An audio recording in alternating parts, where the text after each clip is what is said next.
আপনি কি জানেন আগামী মাস থেকে আপনার বেতন বেশ কিছুটা কমে যেতে পারে? অর্থাৎ হাতে আপনি যে টাকা পান বেতন হিসেবে সেটা বেশ কিছুটা কিন্তু কমে যাবে। হঠাৎ কেন কমে যাবে আপনার বেতন? আর এই যে টাকাটা কেটে নেওয়া হবে বেতন থেকে সেটাই বা কোথায় যাবে? আজ সে কথাই আপনাদের বলবো।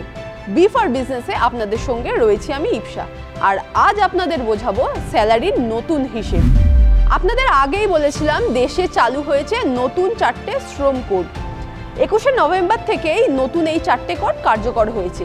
আর এই নতুন শ্রম কোডের ধাক্কাতেই কিন্তু আপনার স্যালারি কমে যাবে, অর্থাৎ ইন হ্যান্ড যে স্যালারি আপনি পান সেটা কমে যাবে। এর কারণ কেন্দ্রীয় সরকার নতুন এই শ্রম কোডে স্পষ্টভাবে বলে দিয়েছে কর্মীদের বেসিক স্যালারি মোট বেতনের 50% হতেই হবে। এবার এটা কিভাবে বুঝবেন? আপনি মোট যে স্যালারি পান অর্থাৎ সিটিসি, তার একটা অংশ হয় এই বেসিক স্যালারি। এতদিন অধিকাংশ কোম্পানিতেই দেখা যেত যে তারা যখন বেতন কাঠামো বা স্যালারির এই যে স্ট্রাকচারটা তৈরি করে সেক্ষেত্রে মোট স্যালারি যেটা হয় অর্থাৎ সিটিসি তার 30 থেকে 35% ধার্য করত বেসিক স্যালারি হিসেবে। বাকি যে টাকাটা থাকে তা দেওয়া হয় বিভিন্ন ভাতা হিসেবে, অর্থাৎ এইচআরএ, ডিএ, স্পেশাল অ্যালাওয়েন্স বা বোনাস, এই সমস্ত হিসেব দেখিয়ে বাকি টাকাটা দেওয়া হয়। এবার কিন্তু কেন্দ্রের নিয়মে স্পষ্ট করে বলে দেওয়া হয়েছে কর্মীদের বেতনের 50% তাদের বেসিক স্যালারি হতেই হবে। এই যে বেসিক স্যালারি বেড়ে 50% করার কথা বলা হয়েছে, তাহলে তো হিসাব মতো বেতন বাড়ছে। আপনার তাহলে হাতে টাকা কিভাবে কমে যাবে? আসলে যখন বেসিক স্যালারি কম হতো তখন বিভিন্ন ভাতা বা অ্যালাউন্স মিলিয়ে কর্মীদের হাতে বেশি টাকা আসতো। প্রভিডেন্ট ফান্ড এবং ন্যাশনাল পেনশন স্কিমে তুলনামূলকভাবে কম টাকা কাটা হতো। অর্থাৎ আপনি যখন হাতে যে টাকাটা পান তার হিসেব করে বা যদি পে স্লিপ খোলেন সেখানেও দেখবেন যে এই সমস্ত অ্যালাউন্স যেরকম একটা মোটা অঙ্কের টাকা থাকে, সেখানে এই পিএফ বা অন্যান্য যেসব কন্ট্রিবিউশন থাকে সেটা তুলনামূলকভাবে অনেকটা কম হয়। এবং এই যে পিএফ এর কন্ট্রিবিউশন এটা কিন্তু পুরোপুরি হিসেব করা হয় আপনার বেসিক স্যালারির ওপরে। অর্থাৎ আপনার বেসিক স্যালারি কম, তাই জন্য আপনার পিএফ এর কন্ট্রিবিউশনও কম। এবার যেহেতু বেসিক স্যালারি বেড়ে 50% হয়ে যাচ্ছে, তাই আপনার পিএফ এর কন্ট্রিবিউশনও বেড়ে যাবে। তার ফলে ইন হ্যান্ড স্যালারি আপনার কমে যাবে, কারণ এই যে পিএফ বা অন্যান্য পেনশন স্কিমের জন্য যে টাকাটা কাটা হবে সেটা তো ওই বেসিক স্যালারির ওপর ভিত্তি করেই হিসেব করা হবে। তার ফলে আপনার ওখানে বেশি টাকা কাটবে এবং হাতে স্যালারি কম আসবে। এবার প্রশ্ন হলো, এতে আপনার লাভ হলো না ক্ষতি?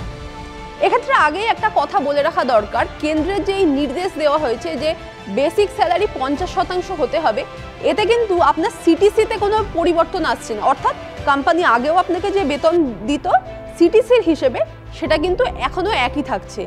আপনার যে বেসিক স্যালারি সেইটা বেড়ে 50% হবে। আপাত দৃষ্টিতে যদি ইনহ্যান্ড স্যালারি বা হাতে পাওয়া বেতন কমে যায় তাহলে কর্মীরা মনে করবেন কি এটা তো খুব খারাপ সিদ্ধান্ত, আমার হাতে আসা টাকা কমে গেল।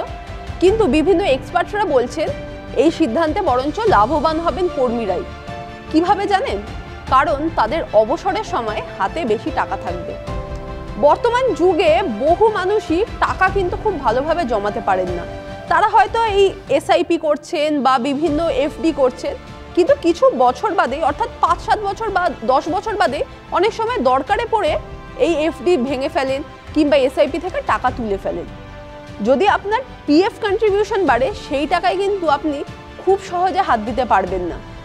এই বিষয় নিয়ে ট্যাক্স এক্সপার্ট সুজিত বাঙ্গার জানিয়েছেন নতুন শ্রম কোডে হাতে পাওয়া বেতন কমে গেলেও প্রভিডেন্ট ফান্ড ও ন্যাশনাল পেনশন স্কিমে জমা টাকার পরিমাণ বাড়বে, কারণ এই খাতে সমস্ত অনুদান বা কন্ট্রিবিউশন বেসিক স্যালারির ওপর হিসেব হবে।